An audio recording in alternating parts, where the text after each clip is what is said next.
Hi കൂട്ടുകാരെ, രാവിലെ എല്ലാവർക്കും ഒരു ശുഭദിനം ആശംസിച്ചുകൊണ്ട് എല്ലാവരോടും കാര്യങ്ങൾ പറയാം.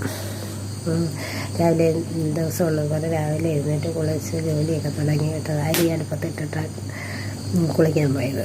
അരി അടുപ്പത്തിട്ടത് അരി നിന്ന് തിളയ്ക്കുന്നത്. അരി വേവായി. നമ്മൾ വേണ്ട സോയാബീനും പിന്നെ ഉള്ളിയും കൂടെ അരിഞ്ഞ് വെച്ചിരിക്കുകയാണ്. സോയാബീൻ ഉള്ളി അരിഞ്ഞ് വെച്ചിരിക്കുന്നത് വഴറ്റി കറി വെക്കാനായിട്ടാണ്. പിന്നെ അടുത്തത് തേങ്ങ പൊട്ടിച്ച് വെച്ചിരുന്നു. ഇന്നലെ തേങ്ങ കരണ്ടി വെച്ചു ചമ്മന്തിക്കുള്ളത്. അപ്പോൾ അങ്ങനെ ഓരോരോ ജോലികൾ ചെയ്യുക. കട്ടൻ കെട്ടി ഞാനൊരു ഗ്ലാസ് കട്ടൻ കുടിച്ചു. പിന്നെ ഞാനിന്ന് നിങ്ങളൊരു വെറൈറ്റി ദോശ പരിചയപ്പെടുത്താമെന്നാണ്. ഉഴുന്നില്ലാത്തൊരു ദോശ. അപ്പം നമ്മൾ ഒരു ഗ്ലാസ്സല്ല, ഒരു കപ്പ്.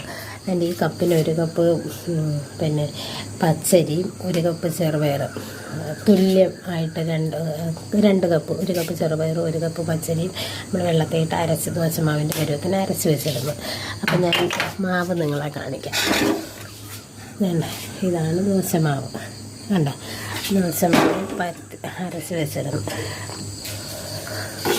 അത് ദോശ ഉണ്ടാക്കിയതാണ്. എൻ്റെ ഇത് കണ്ടോ, നല്ല സ്മൂത്തായ ദോശയാണ് നമ്മൾ ഉണ്ടാക്കി വെച്ചിരിക്കുന്നത്. എൻ്റെ കണ്ട ദോശ ഉണ്ടാക്കിയതാണ്. അത് നമുക്കിനി അത് ഉണ്ടാക്കി ഞാൻ കാണിക്കാം നിങ്ങളെ.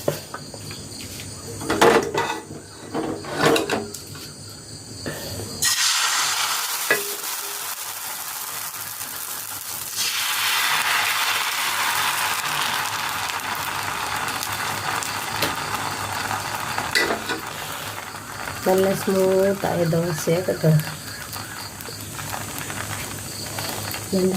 എന്ത് പഞ്ഞി പോലെ ഈ ദോശ ഇരിക്കുന്നതെന്നറിയാമോ? നല്ല പഞ്ഞി പോലെ ഇരിക്കുക ദോശ. ഉണ്ട് തേങ്ങാ സംബന്ധിയൊക്കെ കൂട്ടി നമുക്ക് കഴിക്കാൻ നല്ല സൂപ്പറായ ദോശയാണ്. അപ്പോൾ നിങ്ങളെല്ലാവരും ഇങ്ങനെ ദോശ ഉണ്ടാക്കി നോക്കുക കേട്ടോ. അപ്പോൾ ഓക്കെ, ഉഴുന്നില്ലെങ്കിൽ നമുക്ക് ദോശ ഉണ്ടാക്കാം.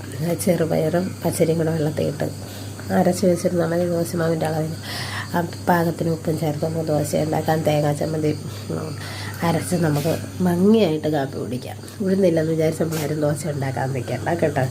അപ്പോൾ ഓക്കെ, പുതിയ വേറൊരു വീഡിയോ ആയിട്ട് വരുന്നവരെ ഓക്കെ, ബായ്.